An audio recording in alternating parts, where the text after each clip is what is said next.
Bapak kami dalam tekanan dan ancaman.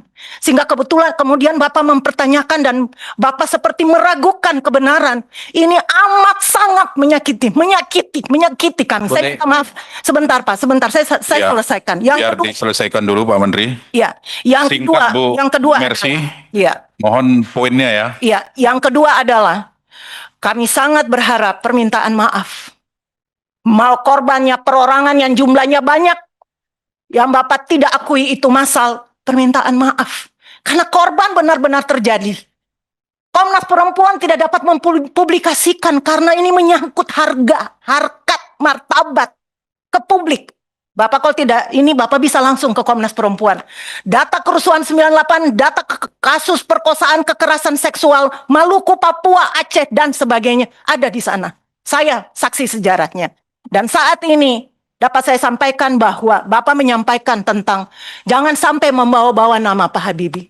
Dokumen resmi Pak Habibie, Pak Presiden berdiri di atas keadilan, kebenaran, menegakkan hak asasi pada saat itu dan memastikan berdirinya Komnas Perempuan karena peristiwa kekerasan yang terjadi itu. Maka izinkan saya menyampaikan dokumen ini secara resmi kepada Pak Menteri dan kami berharap agar kalau bisa penulisan sejarah ini dia memiliki dialektika. Dia akan bercerita dengan caranya tersendiri. Tanpa ditulis pun caranya begitu banyak. Sejarah punya dialektika untuk berbicara bagi rakyat Indonesia. Kami percaya ya Pak ya. Daripada diteruskan dan berpolemik, mendingan dihentikan. Kalau Bapak mau teruskan, ada banyak yang terluka di sini. Kalau memilih saja mana yang ditulis dan mana yang tidak ditulis. Ada banyak kekelaman-kekelaman yang ada di bawah permukaan yang tidak bisa kami ungkapkan satu persatu. Dengan demikian, izin Pak Pimpinan dan Pak Menteri, saya sampaikan seluruh dokumen ini secara resmi untuk menjadi bahan pertimbangan Pak Menteri sekali lagi. Dan memang buku sejarah ini tidak membahas tentang Mei 98. Itu hanya satu snapshot, karena hanya kecil. Kecuali kalau kita berbicara menjadi dalam gitu ya.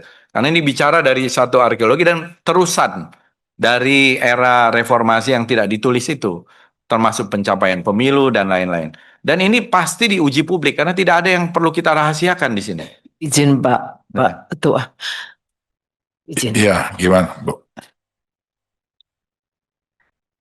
Semakin Pak Fadlizon ini bicara, rasanya kenapa semakin sakit ya?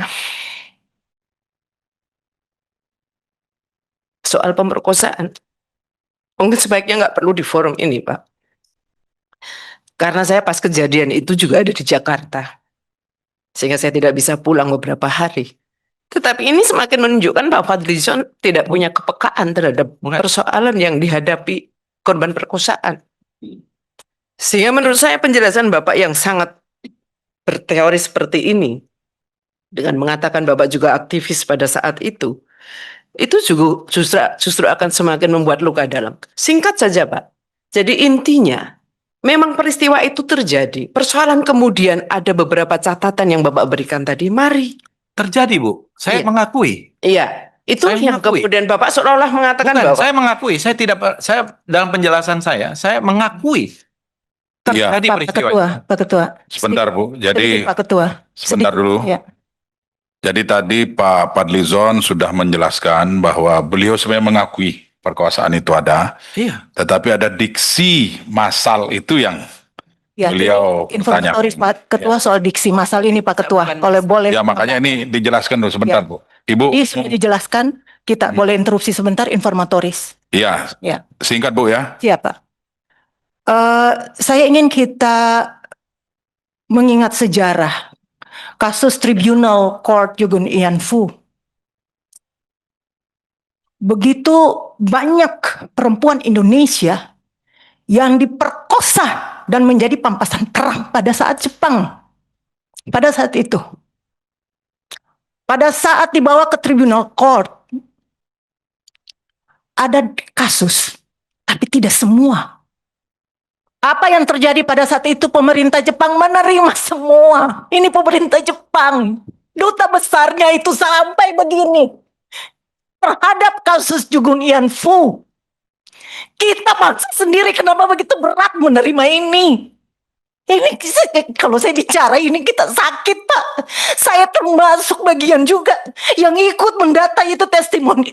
Testimoni sangat menyakitkan. Kita bawa itu testimoni dalam desingan peluru. Aduh, Bapak bicara dari tadi itu saya itu menahan, sangat menahan. Dan bukan cuman kasus kekerasan 98. Bapak bilang TSM, Bapak bilang tidak terima yang massal. Pak, kebetulan sebagian besar itu satu etnis. Ini kita tidak ingin membuka sejarah kelam itu. Satu etnis. Kalau dia sporadik, bisa siapa saja. Satu etnis, Pak. Banyak cerita, Pak. Pada saat kita dari aktivis Maluku, Papua, Aceh, masuk sebentar, Pak, sebentar. Pada saat bahwa seluruh testimoni kasus kekerasan seksual dari Maluku, Papua, dan Aceh, kita sementara juga membahas, mendengar langsung semua peristiwa pada saat itu, dan baru saja tahun 98 itu rilis pertama dibuat. Bapak, dan ketika kita mendengar itu, Pak, di luar kita hari itu bawa data-data kasus kekerasan seksual perempuan dari Aceh, Maluku, dan Papua. Kita 3 hari tidak tidur, tidak bisa makan karena terlalu kejam. Bapak bisa baca itu testimoni yang kami bawa. Baik, Iya, ini minta maaf kali. ya. Sangat terganggu. Apa Ya. susahnya menyampaikan? Bukan, Bu.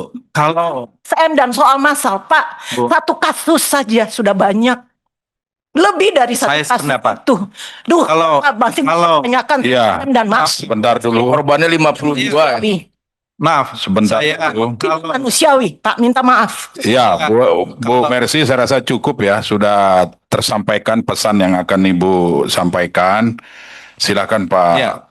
Jadi Menteri Bu untuk melanjutkan. Mercy, kalau saya minta maaf kalau ini terkait dengan insensitivitas, dianggap insensitif. Tapi saya sekali lagi dalam posisi yang mengutuk dan mengecam itu juga. Dan ini tidak ada hubungan dengan kasus-kasus yang lain ya, karena maksud saya di Maluku atau di Aceh saya tidak tahu kejadian. Tapi jelas kita semua mengutuk hal-hal yang semacam itu dan mengecam segala macam kekerasan terhadap perempuan. Itu saya kira dalam posisi yang sama sekali tidak berbeda dalam soal hal itu. Nah, cuma secara spesifik tadi, kalau ada sedikit perbedaan pendapat terkait dengan diksi itu, yang menurut saya itu pendapat pribadi, ya, yang mungkin kita bisa dokumentasikan secara lebih teliti lagi ke depan. Ini adalah hal-hal yang mungkin bagian dari ya perbedaan-perbedaan data atau pendapat yang perlu kita lebih akurat lagi ke depan untuk mendatanya. Saya kira tidak ada maksud-maksud lain dan tidak ada kepentingan sebenarnya dalam hal ini untuk mereduksi kalau itu sudah menjadi sebuah kenyataan-kenyataan, apalagi ada dukungan dengan hukum. Dan memang orang-orang perpetrator ini, orang-orang pelaku yang semacam itu sampai sekarang pun saya kira harusnya bisa dihukum. Kalau misalnya memang bisa ditelusuri kelompoknya, pelakunya, kan masalahnya itu belum menjadi sebuah fakta hukum, kira-kira begitu. Jadi tidak ada maksud-maksud lain dan tidak sama sekali mengucilkan atau mereduksi, apalagi menegasikannya gitu.